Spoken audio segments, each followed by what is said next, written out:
Hello all, good afternoon and good evening based on where you are.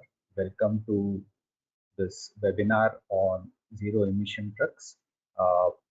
We are going to discuss about the applicability, how the electrification as well as the other zero emission technologies adoption is a necessity, as well as how we can go about doing it with the urgency that is also required in this case. Right?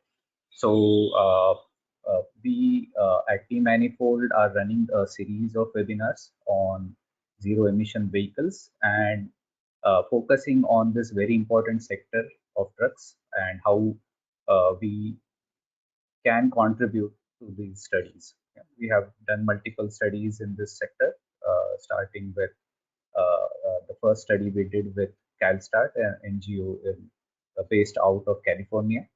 And after that, a series of studies have been conducted with Climate Group, with CII, and so on.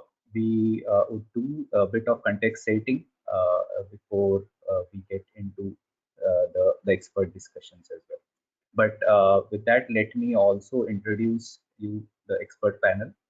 We are privileged here to have three veterans in their own rights in the trucking sector.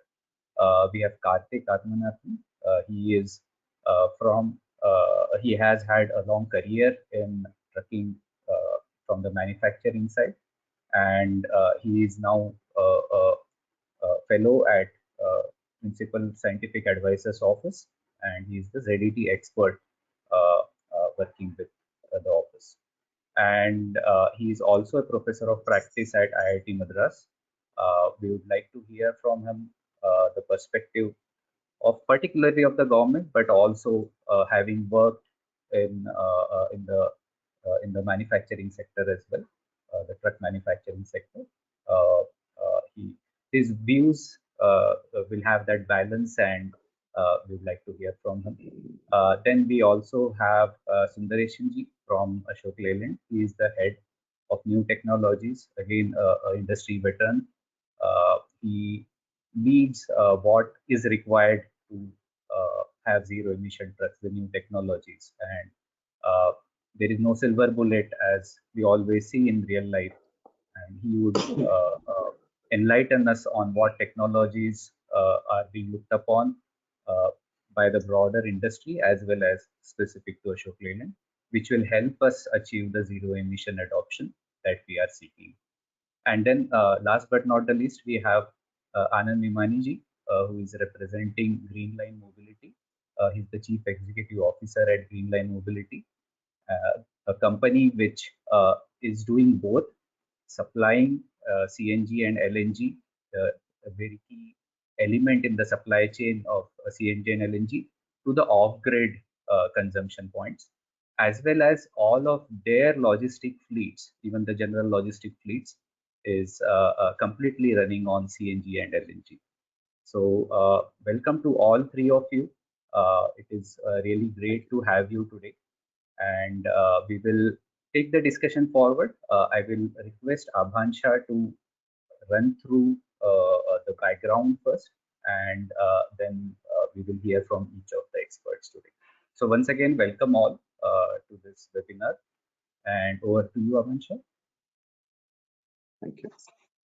Welcome to the panelists and the audience and all the attendees. Thank you for making time for this webinar. As started, Vikrant sir, thanks a lot for putting and welcoming all the panelists and setting a brief introduction to what we have been doing so far and what this webinar will be talking about. Let me starting with what India's trucking sector's overview look alike and how it really needs a transition to go forward. So we see that India is actually a growing market and an important trucking market, being 6th largest in commercial vehicle by sales volume and 3rd largest manufacturer. contributing to 4.6 billion tons of freight annually. So if you see on the right side, the kind of split which we have for the freight movements, most of 70% of the freight movement is through road based transportation, where you also see the kind of segmentations on light duty trucks, heavy duty trucks, and medium duty trucks. So most of the freight movements are being done in India through heavy and medium duty trucks in India. Moving forward with some more numbers, we see in road transportation, the movement is carrying 2.2 trillion ton kilometers of freight, and that we have seen with the annual growth rate. The commercial vehicle sales has been increasing with 7% from 2014 onwards to 2021, and most of them are using diesels as fuel. With that, if you see, if the medium to heavy duty trucks greater than 12 tons represent only 2% of the total vehicle population. However, they are contributing to about 47, half of the on-road emissions in the country. As very importantly, they are traveling also and contributing to 2.2 trillion ton kilometer of the freight. So that emphasizes on the kind of movement and the kind of importance that trucking sector holds within that. We see that these kind of sales and the kind of contribution towards the trucking sector would be growing. And we see that the truck industry, even with the latest reports and the studies, even P-manifold analysis, we've seen that these kind of growth is expected to be more than triple. So the kind of trucks plying on the road are expected to go from 5 million approximately in 2022, which we have now, to 15 million by 2050. And that's actually going a lot faster in terms of growth for these vehicle sales. So we actually in a dire need for a green technology alternative, and for the existing fleet as well as the new trucks to come and have a more sustainable system on going forward. So what exactly can be the different technologies? There are biofuel, there's hydrogen internal combustion engines, then H2 fuel cells, then we have definitely the battery electric vehicles, then we have ongoing CNG and LNG. So I'm not going to get into detail of this heat map, which you can also read in terms of technology maturity, emissions, and functional challenges. So the one in the dark green shows that actually the technology is actually much more better placed than rest of them. So if I have to say and highlight one of the prominent point on technical maturity, technology maturity side, if you see, CNG LNG vehicles are actually running on the road, and Mr. Mimani can brief about and continue talking more about that. However, in terms of overall comparison, if we see, definitely CNG and LNG technologies as well as biofuels are the near future, but they can be the kind of bridging gap to move towards to the zero emission technologies, as CNG, LNG and biofuels still have some tailpipe emissions which they are contributing towards, and that you can see in terms of the emissions what they are invading to. So these are the kind of mix of alternative technology which we so slowly see to get into and path that where CNG, LNG, biofuel can be the near future. Actually, the present working on that, and moving towards further next 5 to 10 years down the line, we definitely want the zero emission technologies to be plying on the roads. In terms of zero emission truck ecosystem, there has been different kind of contribution towards different stakeholders in the truck industry. If we start discussing and you seeing on the government and regulatory bodies which have taken a good amount of action so far, but still needed more. We have there are a lot of initiatives in terms of vehicle modernization program, even ethanol blending and biodiesel. There have been kind of mandates over there. Emission norms, there has been a scheme which, although much focuses on rest of the vehicle segment than trucks, but still there have been schemes for increasing, encouraging and promoting the electric mobility. Then recent there has been the eFast Nation program by Niti Aayog, which actually brings upon different kind of stakeholders to the table to promote the pilot demonstrations, and which we have seen the recent policy roadmap, the technical ZDT roadmap on development of ZD trucking in India, not the policy one, there's the technical ZDT roadmap set by the Principal of Secretary Advisor Office by Government of India, and we'll be talking much more on that front with respect to government perspective on that. Moving ahead, the demand creators like the logistics service operators and fleet providers are themselves having good actions to promote the zero emission technology. They have announced different targets, announced introduction of the fleet in their concerned commercial entities by 2025, 2030. You can see big commercial giants like Amazon, Flipkart, IKEA. They have all been placed and they have pledged to introduce zero emission fleet in their operations. Then in terms of the industry side, where the supply side comes, the original equipment manufacturers, bodybuilders, other component suppliers, energy suppliers have also contributing towards the electrification targets. There are already a portfolio of electric trucks which are being offered in the Indian market. There are multiple OEMs including Ashok Leyland, Scania, Volvo, Daimler.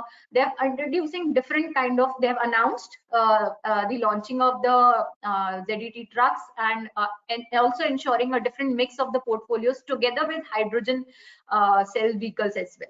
So there are increasingly forming of joint ventures as well, which we have seen in the industry.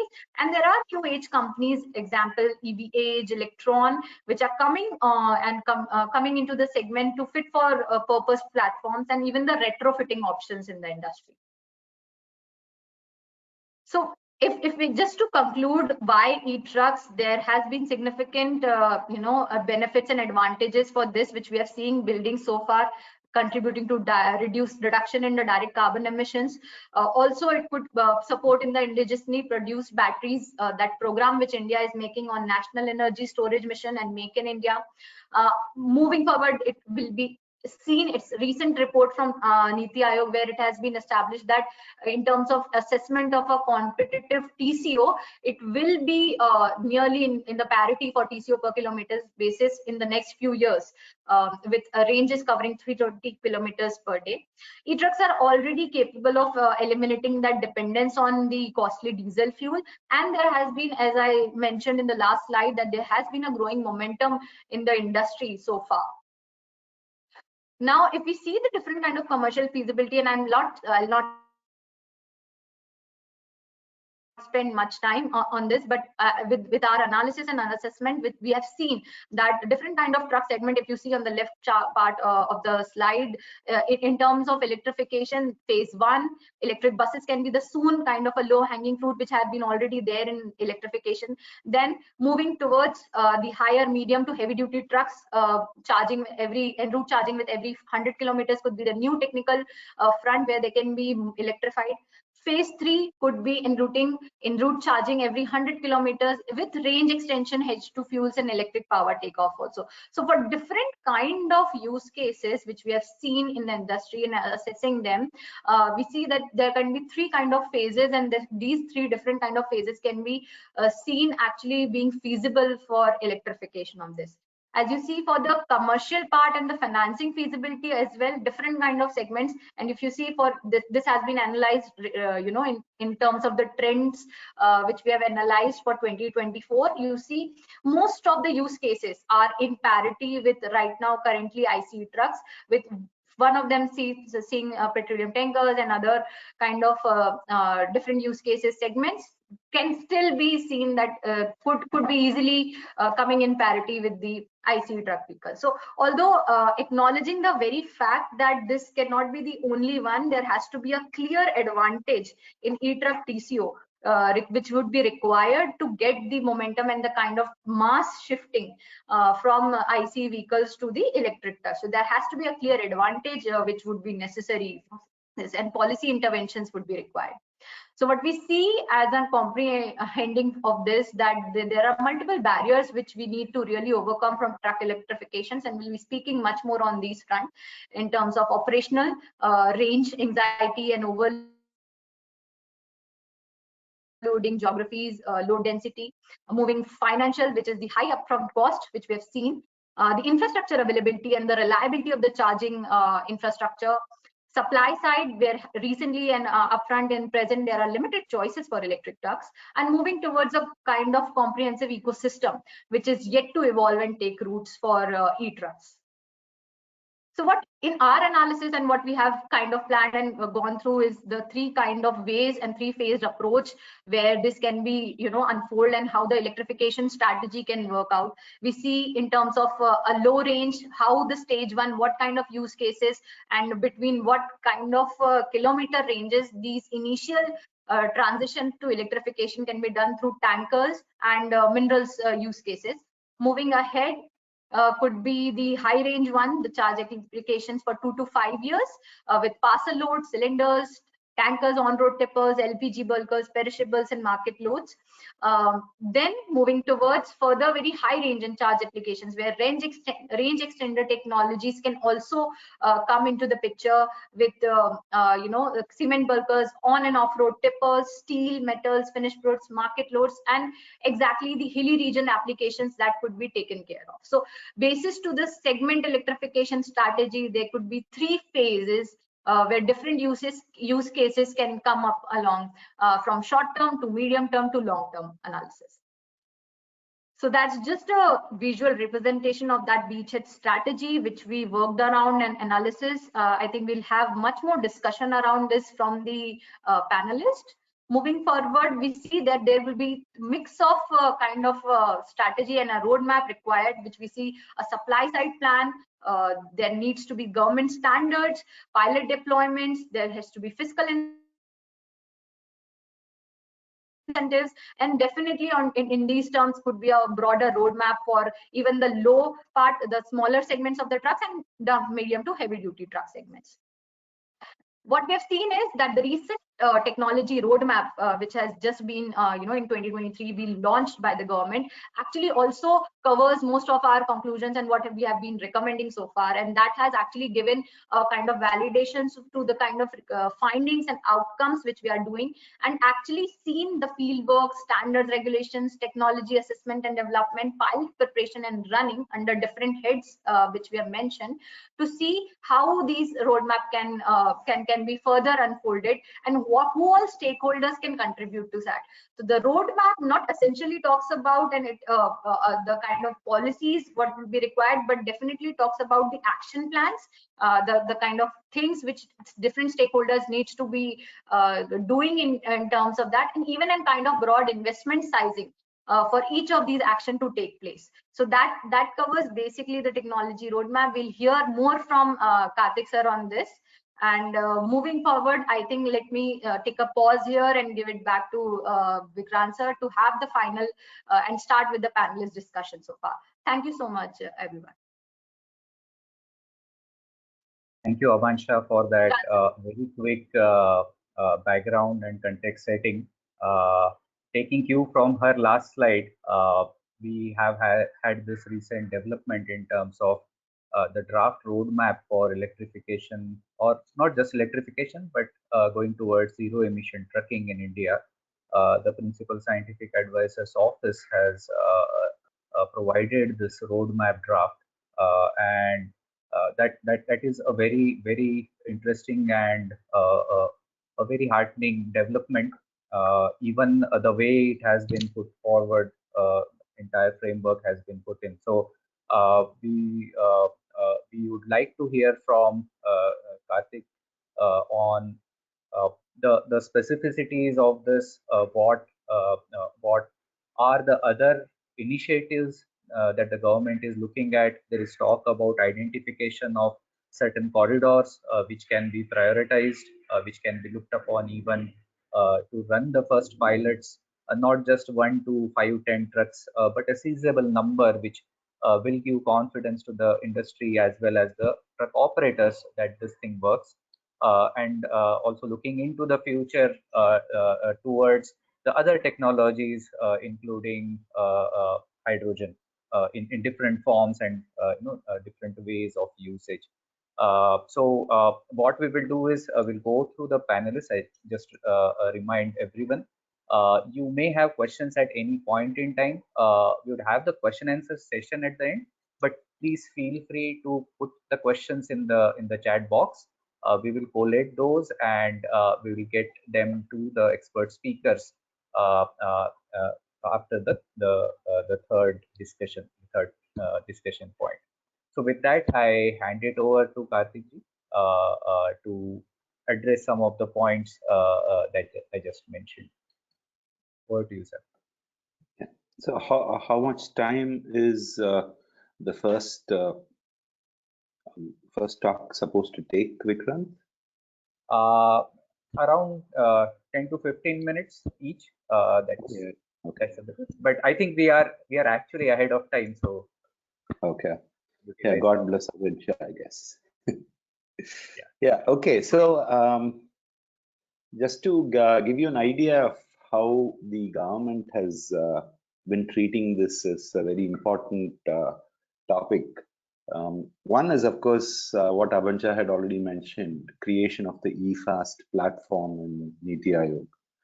And the idea was to actually do an outside-in generation of policies and action plans based on people coming in, because the government, unlike the passenger cars and others, the government did not have enough of domain and expertise in this specific area, and it's fairly new globally also, so there were no global learnings as well.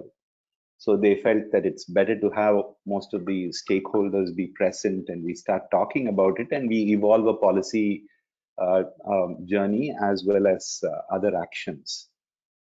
But in addition to that, in reality, when PSA's office prepared a plan,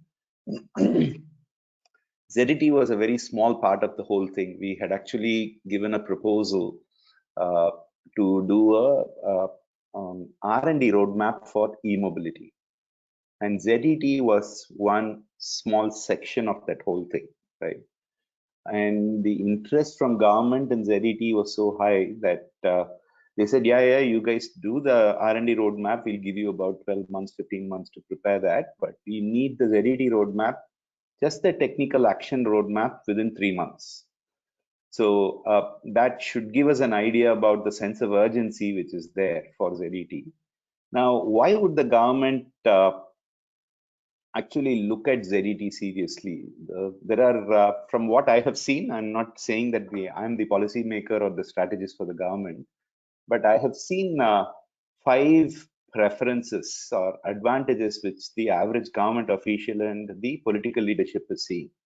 The first and foremost seems to be energy security. They're very, very keen that one sector which consumes 40-50% of the fuel in the country for transportation, that sector electrifies or at least stops using imported petroleum. Right? So that was their, I think this has been a very key driver. I know it's not a very nice reason to give before climate points and emission points for most global think tanks. But India is in a distinct stage of economic development. And I think the priorities, in my opinion, prioritizing energy security is a fairly smart thing to do. So that's one. It so happens it also gives you climate advantage. So there's no conflict here. The second driver seems to be the conviction that in the context of Indian logistics, it will help reduce logistics cost over a 10 to 15 year period, electrification. So, and here I'm talking about electrification and not zero emission trucking. The reason is we are yet to see evidence of this in hydrogen fuel cells, and we are likely to see it in hydrogen combustion engines. Now, whether the green hydrogen is going to come in time or not, we don't know. That is the second one, cost of logistics. Third one is, of course, the climate commitments. India has made serious climate commitments, and as a country, we typically want to do well there. The fourth one, there are quite a few departments which see this as a driver for growth, where a brand new industry and economic activity starts. So they are seeing this as a driver for growth. And the last one, they also see this as a tool to reduce the gap with advanced economies. If you see, it's not very mature even abroad, right? So it's a good way to close the technical and other gaps with the advanced economy. So I think my estimate is that this is where the government is coming from, and that's why they're keen on the ZET actions. Of course, we need to keep track of a few things which are special to India, right? So first of all, unlike most other countries, for us and a lot of the southern economies, the cost of fuel is huge in truck transportation. You will not see such a large pie segment committed to fuel cost in the advanced economies because driver costs and others are higher. So because of this, India is fairly more attractive for TCO parity with diesel. So where guys are not able to reach TCO parity with a certain distance in, let's say, the US or EU, in India, we are able to see diesel parity. Depending on how you do the workings, it's anywhere between 300 to 400 kilometers per day. What your assumptions are and what is your estimate for maintenance cost, what's your estimate for battery cost, etc. But we are around 300 to 400 kilometers per day. That's where diesel starts making no sense, no money sense. The next one in India, we all know fleet sizes are very, very small. There is a distinct change in this after GST. The fleet sizes, the small operators are giving up because of the GST credit not really working out for them, and the fleet sizes are going up. This was a learning for me. I didn't know this till about, say, 4 or 5 months ago, when I met the industry people and the sales guys were saying that, you know what, fleet sizes are going up, and the percentage of sales to fleet, large fleet customers above 20 vehicles, that itself is large in India. So above 20 vehicles, the percentage of sales has gone up nearly by 10% more on the total market share, total market. So there's been a distinct move towards fleets. The other one is also a changing scenario. In India, typically, because of various reasons, we have never really liked tractor trailers too much. So it's been about 15% kind of numbers. This is also increasing. Now, this is a technical point. I think I would defer to Sundu and the vehicle engineering guys, but what it does is it allows you to stack more batteries behind the cab in terms of space constraint, at least, if not the weight. While rigids, you have to rely on the belly mounted batteries. You take it up into the load body area, the customer will kill you for reducing loading span. So there is a little bit more advantage in tractor trailers, and that percentage is growing because of the road infrastructure. India, the market is also extremely cost sensitive. In fact, I have known operators who have compromised on comfort and safety for the sake of cost. So I'm not saying this is the default practice, but this is fairly prevalent practice. And the last one, of course, India, you know, the ambient conditions, our temperature ranges, etc. Most of the electrification has been in temperate zones globally. So it's they're not seeing the kind of, I mean, imagine batteries in the belly of the truck and you're in, let's say, Jaipur, and it is the month of May, monsoon hasn't set in. Outside is about 48 Celsius or something. And then it's soaked, the road has soaked all that heat and it's radiating it back. And you go and park the truck there and you switch it off because the cooling system is now no longer working, right? So that's a huge amount of radiated energy going on to the belly of the truck. So we have to design products which are going to be successful in this context, right? And it does bring in both challenges as well as opportunities. So, but the point is, the temperature is thing. We don't have rains in India. We have downpours, and off late it has been worse. Last few weeks, very sad. So the number of isolation errors that happen even in our buses is much higher than what you see in China or thing. There it rains and they don't have this kind of rain in their cities. So this is one important part. Flooding, thanks to our infrastructure for thing, we simply don't know how to respect or handle water across the country. So we have been completely messing it up all over the place. And we have this particular peculiar need in India where the long distance truck also needs to inch up a crowded flyover with full load. And full load for us is overload. Now, very few countries have that kind of a requirement. So a long distance truck creeping up the thing and stopping, not rolling back, but it has to keep moving up. There are quite a few challenges for the vehicle designer. I know this because I was in an OEM. So these are all peculiar conditions for us. We have to solve these. It's not a problem, but we have to commit time and money for this. And that's happening mercifully. And a few important differences for passenger between these trucks and passenger vehicles. If you see, the primary and almost 90% driver is profitability for truck fleet owners. So that is the most important. This is an investment that they make. They look at it as a machine that is supposed to produce and yield profits. So that's the primary purpose. While a passenger vehicle is an extremely different animal. There are more perceptions. Styling actually matters in that market. In the truck market, actually styling is okay, I didn't do a lousy job kind of point. More important is actually, does it make money for me?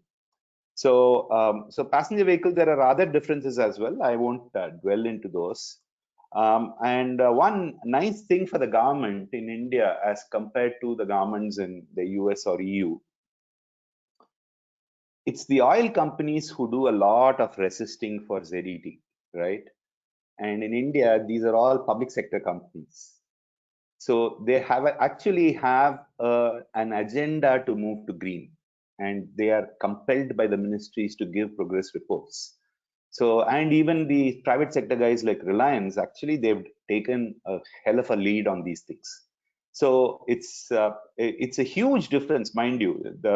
So it's difficult for people who are in the advocacy space in the US or EU. It's difficult for them to understand that oil companies are not there to resist this in India. So it's a very important point. So they might, in India, they might complain about it because it's going to affect careers and stuff, but they're not going to resist it or sabotage it or, campaign against it. So that's one nice part in India. And the other one is also typically India-owned OEMs. I have seen this behavior consistently. There is no question that the country's agenda will come first. So business profit, all that, there'll be some pushback, but it's nothing compared to the kind of pushback that you see in the advanced countries from car companies, etc. It doesn't happen in India. There's a much more responsible stand taken by industry leaders here. And they take their social commitments at a far more serious level than what actually happens in other countries. So these are all nice things to have for a government, right? So you don't have the oil sector pushing back or the vehicle makers coming up with all sorts of stories. So given this, what do we need to go forward? As of today, the government's perception is that the technical roadmap is a good start, but it's nowhere near enough. And there is also a need, it's almost a 6-8 month old document now. There is a need to update it with further actions. And for your information, most of the 14 items recognized there have been launched for action. So that's a nice part in government so most of those are being acted upon. The second, what we need next are three things after the technical roadmap. One is the similar policy roadmap, followed by actions on drafting policies for by different ministries. So you need a policy for the electrical part, you need a policy for the demand incentive, you need one for tolls, you need one for supply chain. So there are quite a few policies that are required to be put in place. And there is no point talking about just 1 or 2 points. Policy, if you want things to be successful, has to be taken holistically.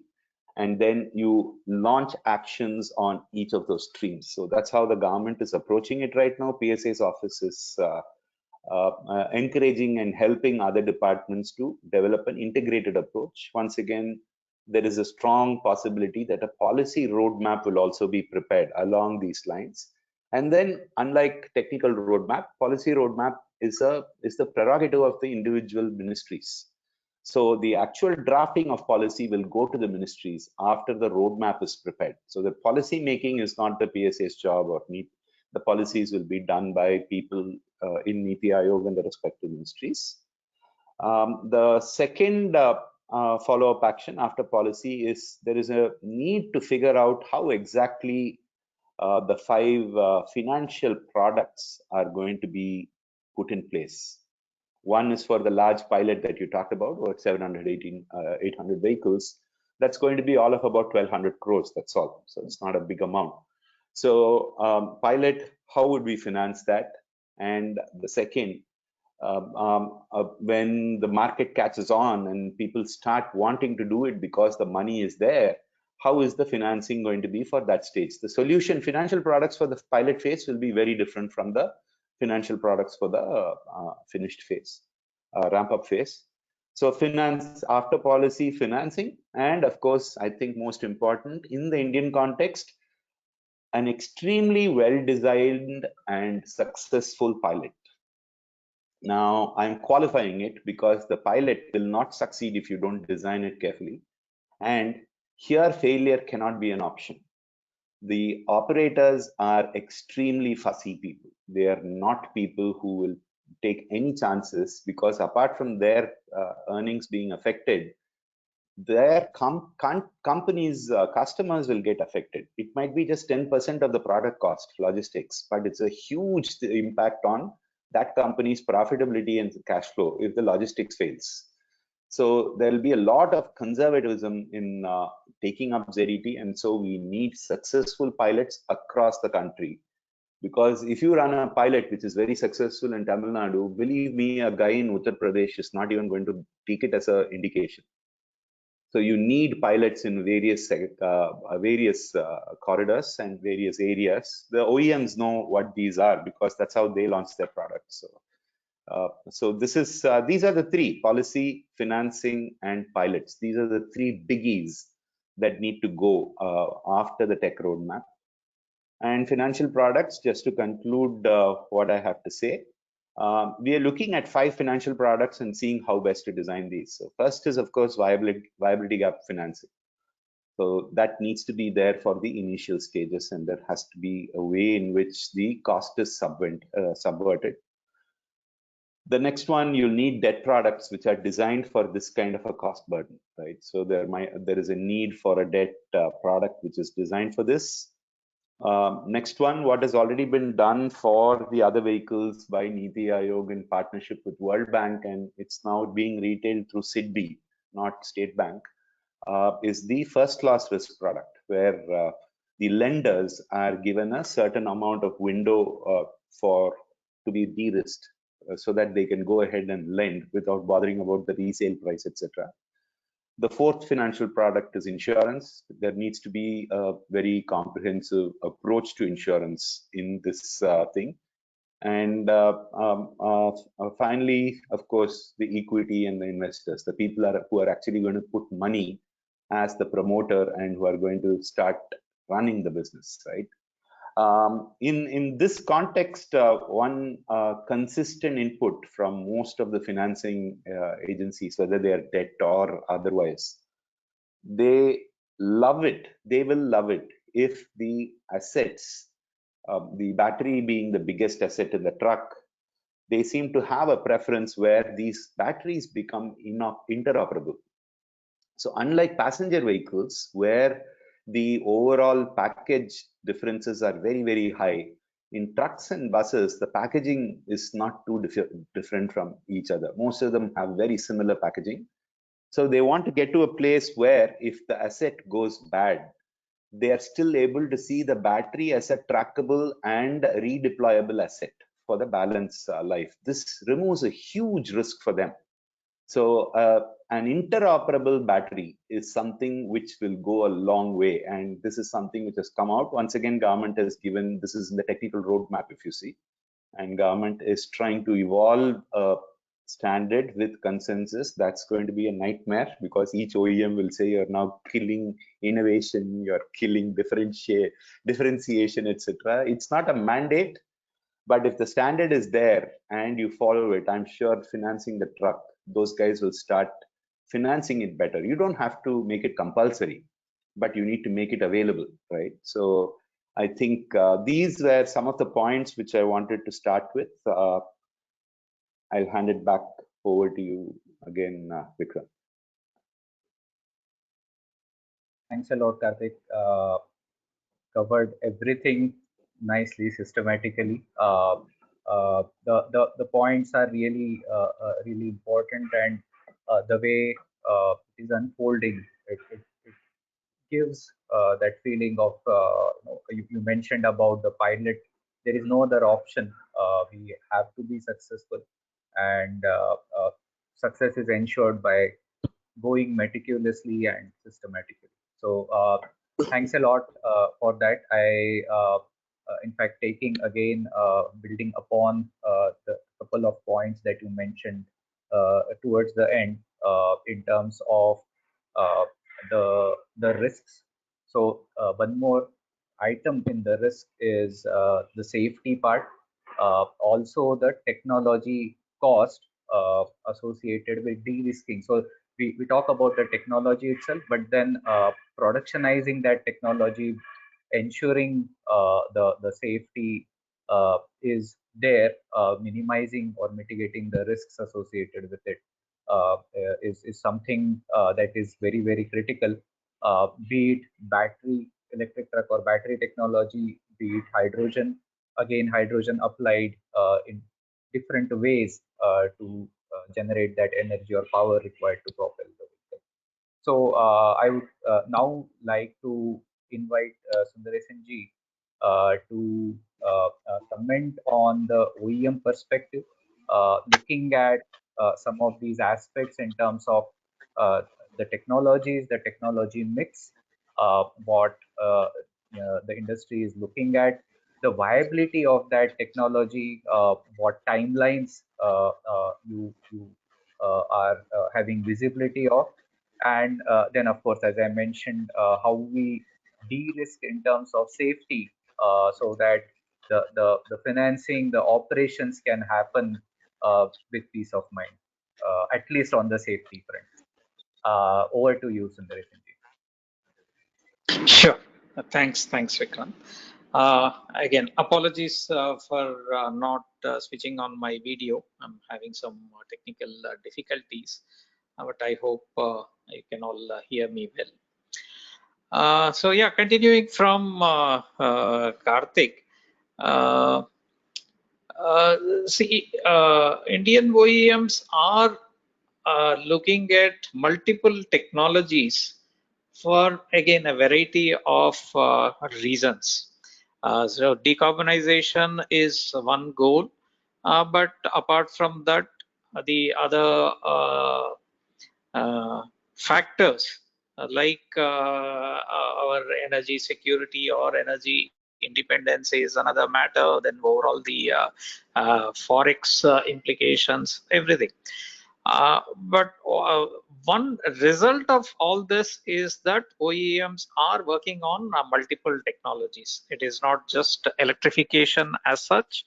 The various other fuels, I mean, CNG, LNG has been there for some time and that's continuing. But apart from that, the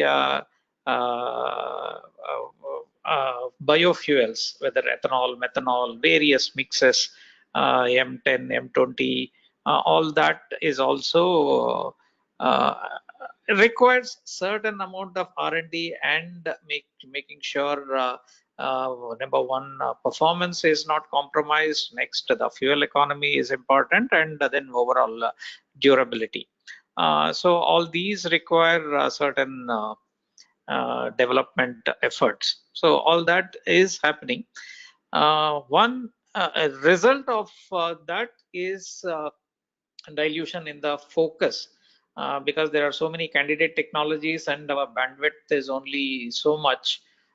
So pretty much keeping everybody is keeping eggs in multiple baskets, but then the number of eggs you keep in a basket are kind of getting reduced.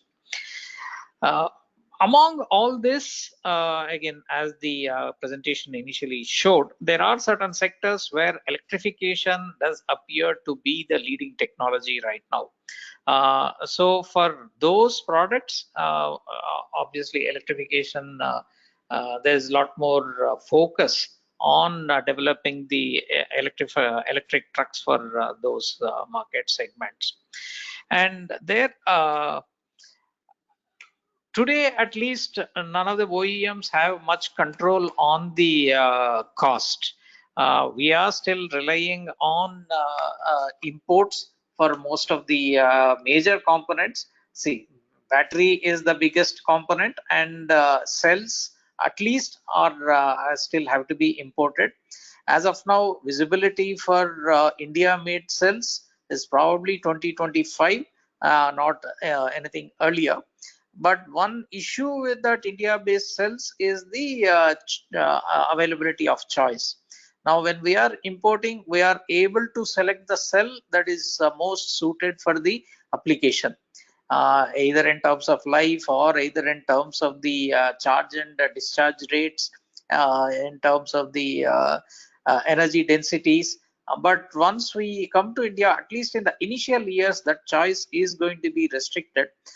So it is not yet clear in terms of what is going to be the playoff between cell source from India and a cell that is going to be imported. A lot will also depend on how much leeway government gives. So when will they start charging the regular import duties for the cells that are imported? So that's going to impact. Then the others are more or less under control. So now motors, there are options for local sourcing, and but all said and done, there is a scope for differentiation with that is a little limited. If we come to electronics and power electronics, there again, most of the cost comes from the imported components. And at least given our volumes with respect to even the other vehicle segments within India, we don't seem to have much of leverage in getting those costs or getting those costs to a level where we think it will make sense or where they should be. So still a long way to go in that. In terms of the segments where we are developing the products, see, any application where there is a very clear visibility on where the truck is going to be at any given point, so fixed routes, and we know where the truck is going to spend the night. So those are all, it is possible to design the product and the solution in such a way that it makes sense. So as was presented earlier, you can either go with a smaller battery and charge more often, or you even stage your charging in such a way that you take advantage of the laden condition, unladen condition of the vehicle and appropriately charge. So there are different options possible, or just with an opportunity charging you can get by.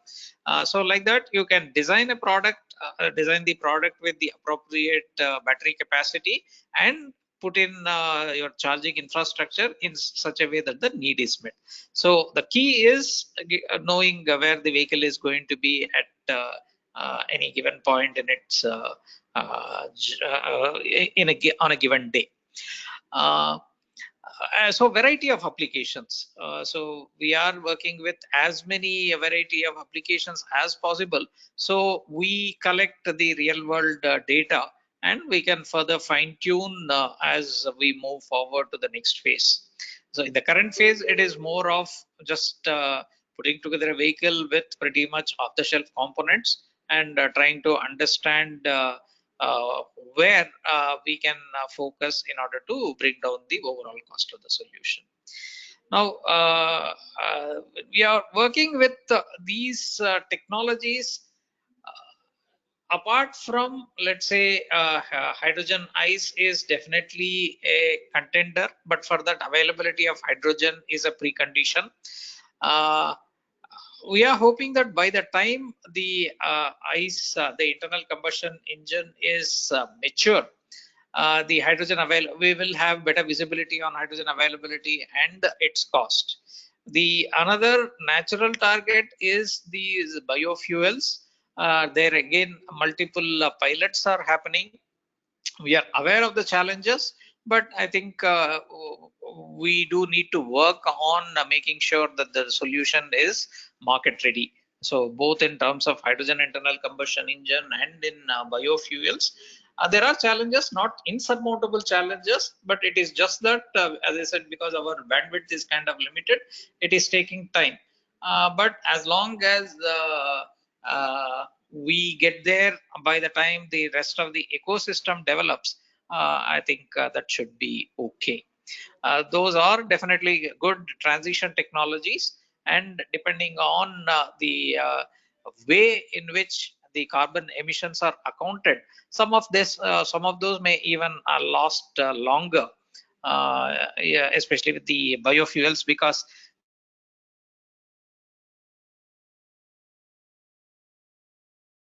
account for the carbon that is getting captured during the initial phases of that fuel. Then, another area Karthik did briefly mention about battery swap. So we do look at battery swap as a viable option. It is going to definitely accelerate adoption of ZET. And two key requirements: it cannot be an exclusive relation between a battery provider and an OEM. It brings in too many risks, and customers also are not going to be very confident that or their uh, if it is a kind of a custom solution, then their options are limited going forward. So as long as it is a pay per kilometer kind of a model, customers will be okay. But if they have to purchase the vehicle and if they are asked to get a battery swap from only one particular service provider, it is going to be a challenge. So we are looking forward, and either it will be an industry evolved consensus on the basic interface for the battery, or if government itself can lay down the standards, well and good, that can help. The other things are the chargers. Trucks do require faster charging, so more high power charging.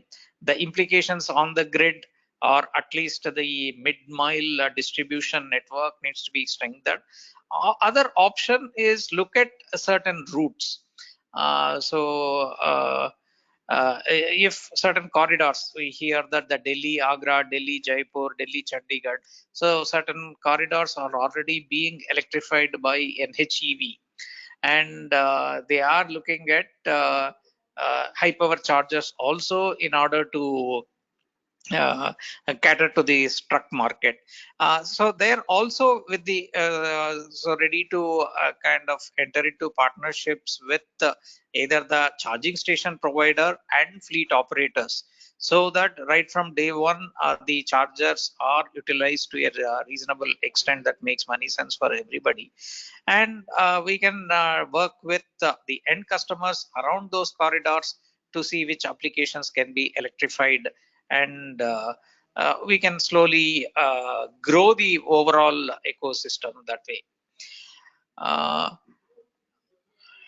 As of now, we are not seeing too many bottlenecks, either in terms of technology or in terms of supply chain. Of course, import dependence is there for these, but as volumes increase, there is really no barrier to localizing most of these components.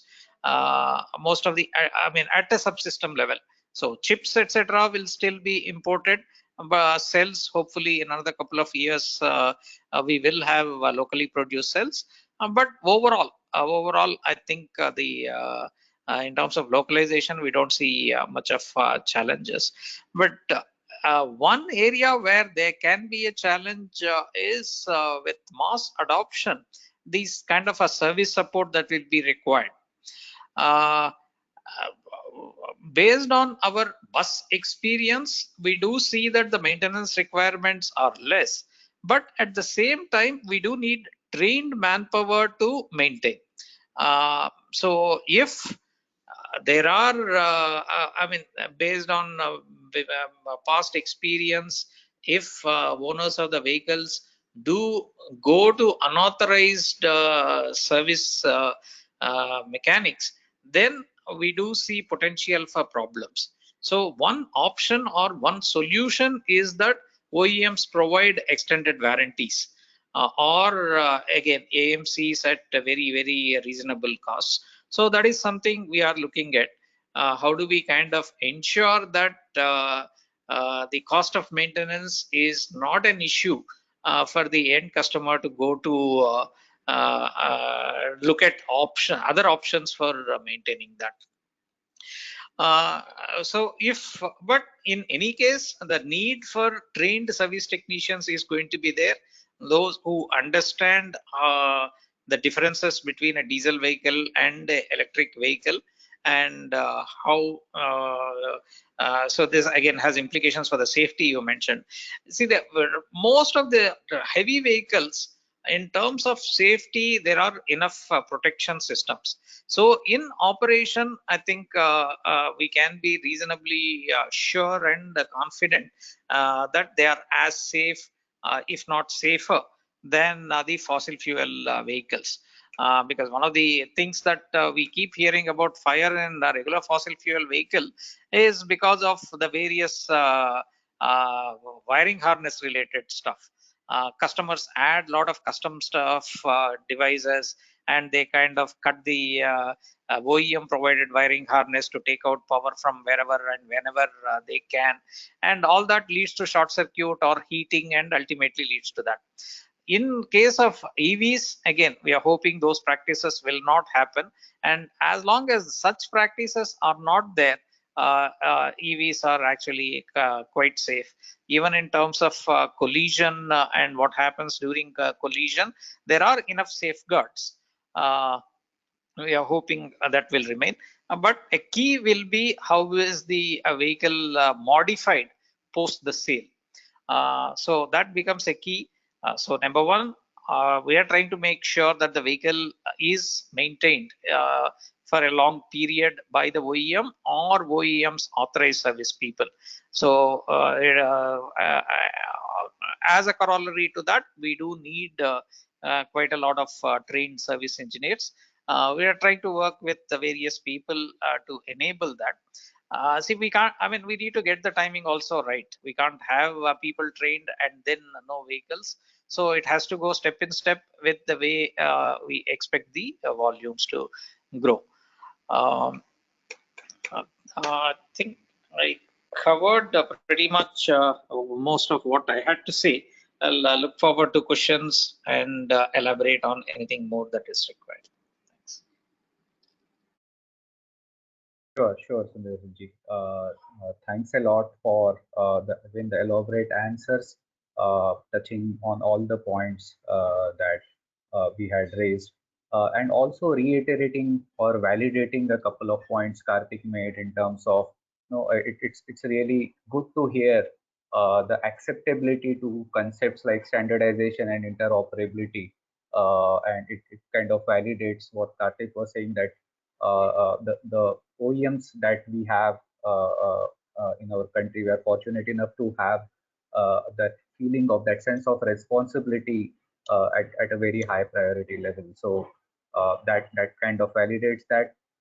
And also the commitment towards safety, the commitment towards making sure the vehicles are run in the condition they are supposed to be run. We do understand the way the entire IC engine truck ecosystem works in India, and looking that, identifying that as a potential risk, because we know how the roadside repair works happen on IC engine trucks, the subsystems, even very critical ones. Yeah. But understanding that and preparing for making sure that the operators do not have to go to or do not have to resort to these options just because of the cost, the immediate cost, in fact, I would say. So thanks a lot for all those views. As you said, we will also go through the questions. But coming to again the most important part, where, as we call it, where the rubber hits the road. Eventually, those trucks are going to be used, operated, and the livelihood depends on the operations of these trucks. The advantage of these trucks to be established in terms of both the business as well as the operability. So I would now like to invite Anandji to talk about whatever he has heard, of course, reflect upon that, and also talk about any other challenges they see, particularly since Greenline has adopted one of the technologies. They have been an early adopter. They have the distinction of having a completely a green fleet, right? Not just in the name, but in reality. So, what were the challenges even they faced during adopting such ambitious targets, and how they see the zero emission technologies and trucks being adopted? So, over to you, Anand. Thank you, Vikrantji. It was definitely a pleasure hearing Mr. Karthik and Mr. Sundaresan about all the activities happening. So, thank you everyone for having me here. First, I would just like to share about what Greenline has been doing. A very young company, a startup company into the logistics field where we are. So, we are building our company around the whole thought, which is the flavor of today's date in the world, that is ESG.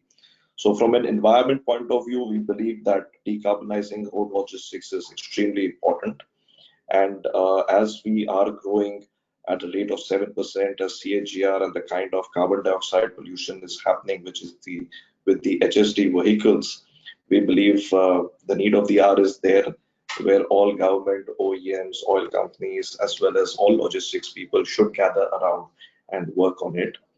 So we ventured out in making a beginning with deploying CNG vehicles on the ground first. So we have a few Tata 1512 vehicles, 1412 vehicles, and some Volvo Eicher vehicles we started off with. And with Blue Energy Motors coming up in the country with LNG powered vehicles, we have ventured out buying LNG powered vehicles as well. We firmly believe that in order to decarbonize road logistics from a short haul, long haul point of view, EV is definitely a future which is there, but we believe EV would be there for good short haul miles, such as 200, 300 kilometers. It would be good from a heavy duty transportation segment point of view. And LNG is a good, I would say, transition fuel, which is good for decarbonizing road logistics to with the environment, with the carbon dioxide content coming down by 30%, SOx zero, NOx 59% less, and particulate material it by 91%. So we believe it's a good transition fuel. LNG on heavy duty vehicles, we have observed that it gives us a good fuel mileage as well as a good long range. So today's date, we have deployed already over 100 vehicles on the ground. And by deploying these vehicles, we have found that with one fill, it is doing an average of about 1100, 1200 kilometers easily. So it's a good transition fuel, while we also firmly believe that hydrogen would be a good, cleaner version of an alternate fuel, but we believe it is 10 years away to be actually seen in the country. But LNG is a good transition fuel, and we've got support from all the good like-minded corporates such as Ultratech, Tata Steel, Reliance, JSW, JK Lakshmi, Nestle. There we have deployed these vehicles with. So any company who has a ESG agenda. We are partnering with them to deploy vehicles for all these corporates. When you ask me about the challenges that is happening, definitely as we speak, the ecosystem is getting created, but and we are trying to pioneer to the best level possible from our side. But yeah, with clean fuel technology getting involved more and more in the country, we believe that what we would request from a government side as a logistics player to look in that when you buy these vehicles, these are expensive vehicles, and if something could be looked into from a GST point of view, like what you have done in EV, can you look in LNG powered vehicles by reducing it from 28% what you do as GST charged a little lower, because keeping it as at the same level with the HST vehicles, LNG and HST is it wouldn't be a good idea pushing the logistics people to buy it.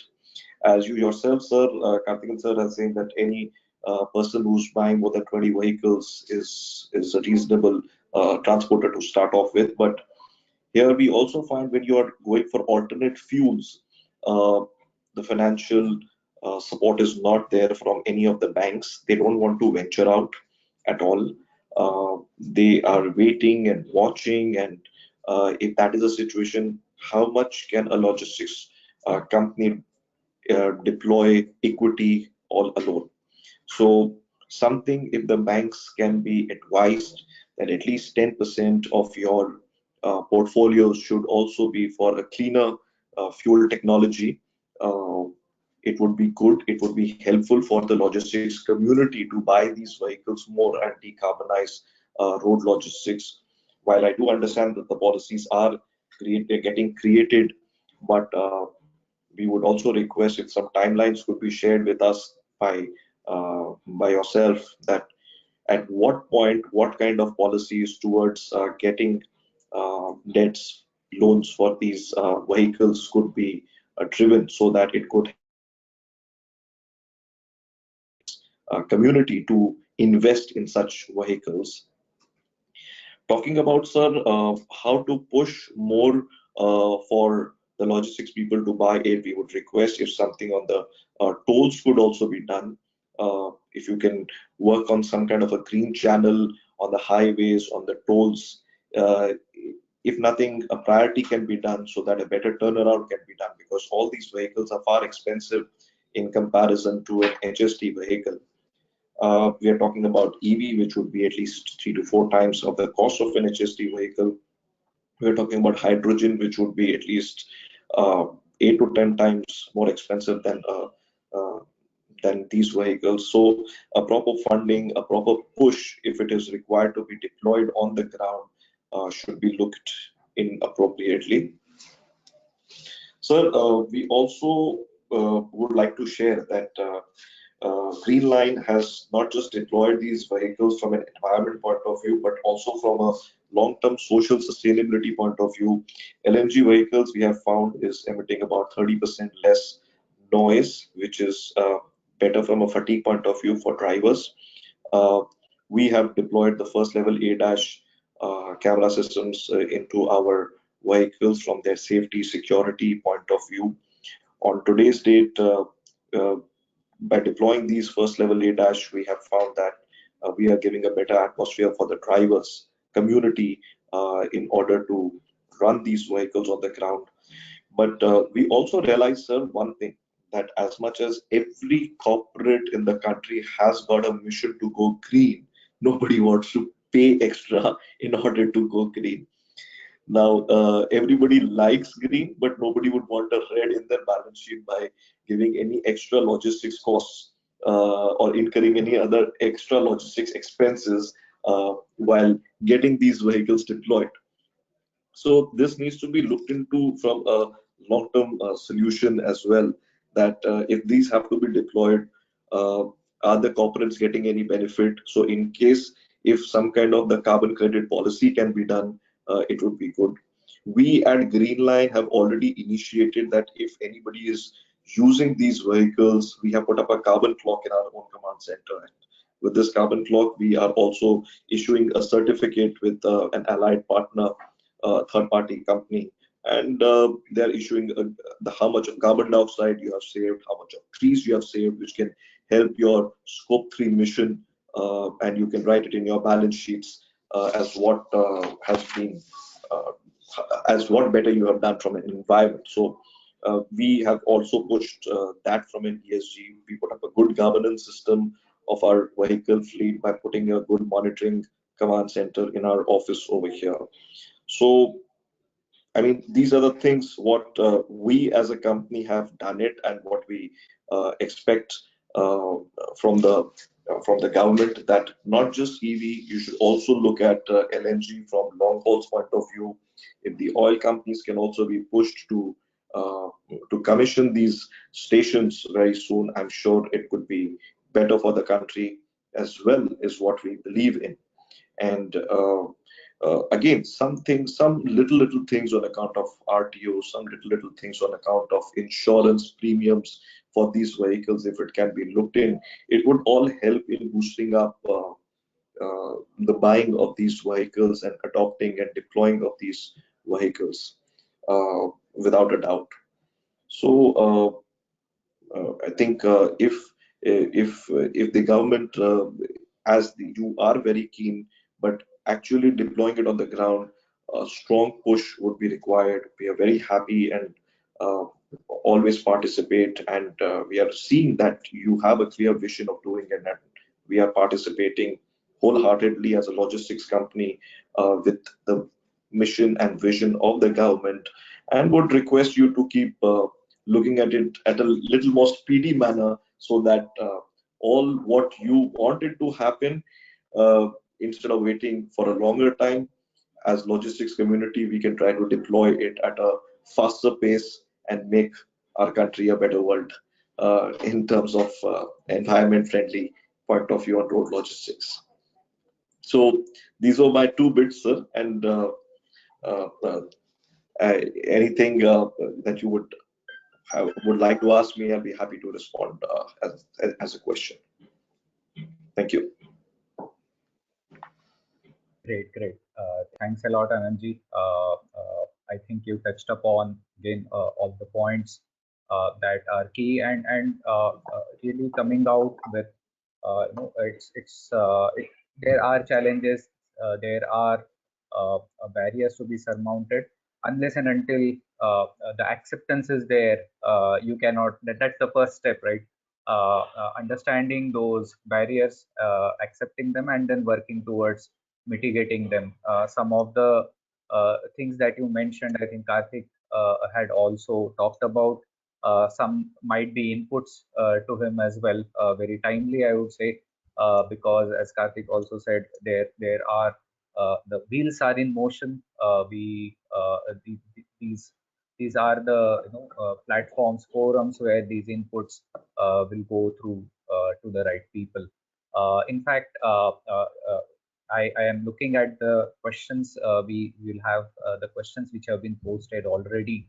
I will take those and then look for more questions if they are coming through.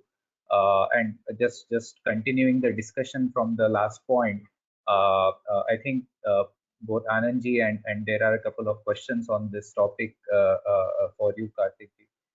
In terms of what are the timelines in terms of these policies shaping up? Are there any targets that have been put in place in terms of when the policies would be formulated, would roll out, and also looking at some of the sectors which are difficult, or which are a little hard to bring into those policy frameworks, enforce some of those policies and regulations.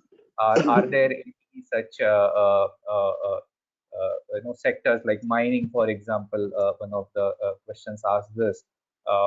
What is being no is it being considered within the framework that is being developed?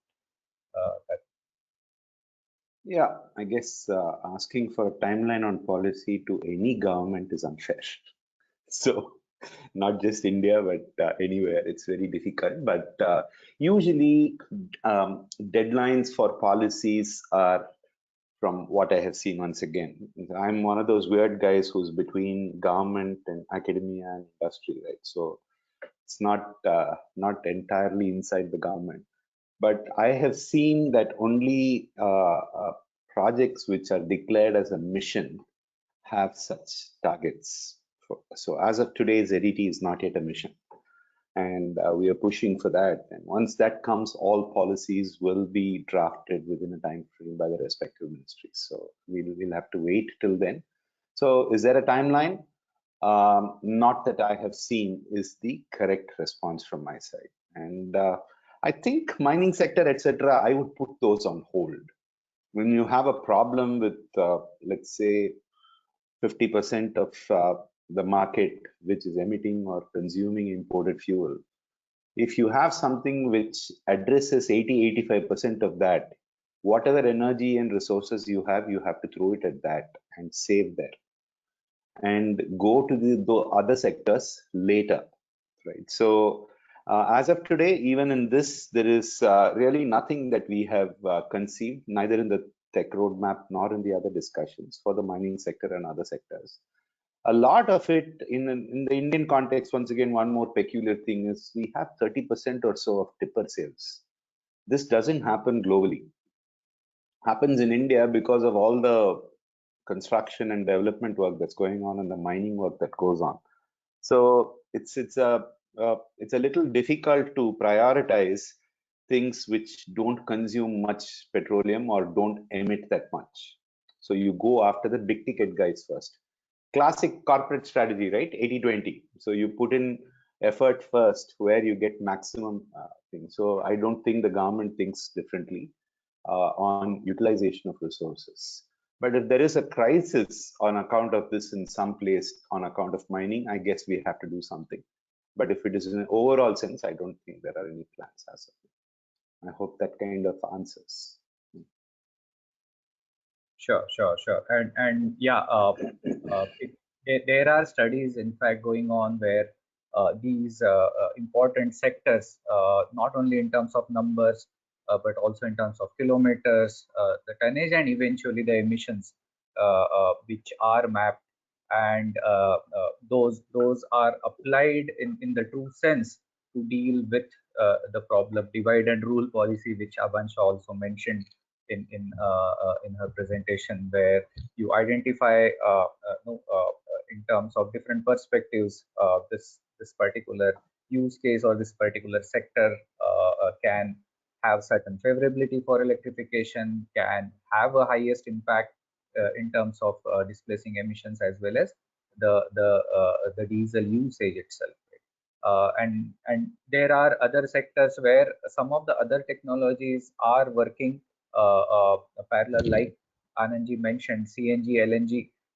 It could be a cushion for some of the sectors where this is working out, so that those can be addressed next in terms of the priority. Thank you, Karthik. We have a flurry of questions as expected towards the end. Anandji, if I can ask you a question, or a combination of a couple of questions again, in terms of what mid and short term. Now, let's not look at very long term, but what mid and short term policy mentioned a list, but if you were to prioritize and say, I give you 3 or 4 options, not the 8 or 10, what do you think should be the priority in terms of policies, in terms of infrastructure, or whatever enables that I would request for the financing scheme to be cleared from the banks in order to push the buying of these vehicles, because that is extremely important for the logistics community to get that kind of a support from the banks in order to finance these vehicles. B, I would request if something could be looked into from a GST, which is 28% currently, both in HST and LNG, and 5% in EV. So if something could be reduced on account of LNG, that would be a request which could help the buying more towards this side and making the TCO better between HST and LNG as a vehicle. I would, and my third request would be, yeah, one thing is overloading. One thing which I didn't touch upon, and I would request if the government can look into it. Generally, we all know that there is a little bit of overloading which is still happening in the country at various places. And all the RTOs, NHAI, everybody looks at blaming the logistics companies. But who overloads and why do you overload? And my request is if the government can look into it on shifting it from logistics people being penalized rather than the companies, corporates being whosoever has issued the invoice, the e-invoice, be penalized. And make it mandatory that if they are penalized, they put it up in their balance sheets.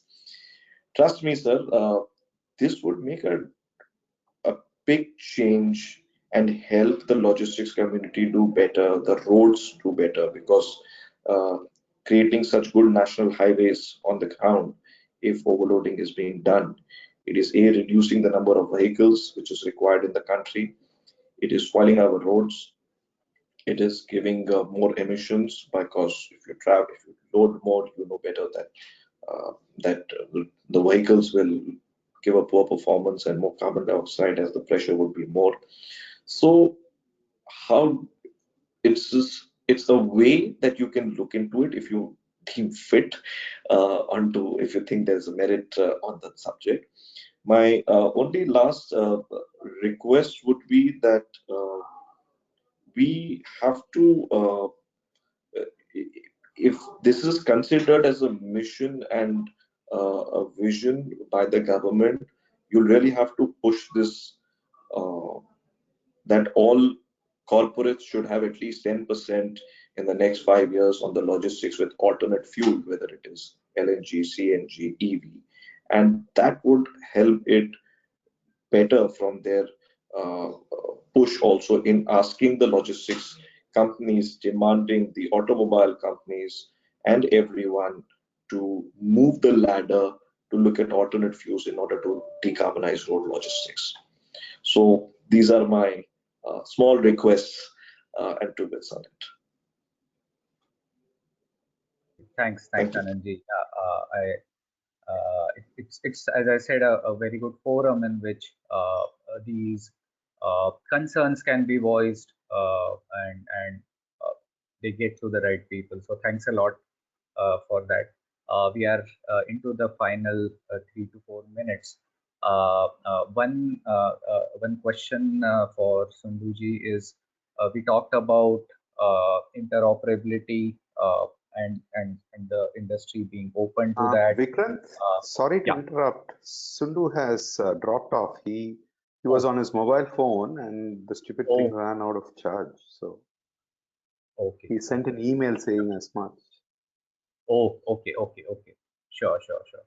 So, if I may direct it to you, Karthik, because you also have that experience as well as perspective in terms of the question being essentially on the feasibility of retrofitting and also looking at what not just retrofitting but also what can be carried over in terms of powertrains. We have had a significant amount of bus deployment, e-bus deployment, and we do hear that even the hydrogen bus is being run, is being tested, tried, validated in terms of its operability.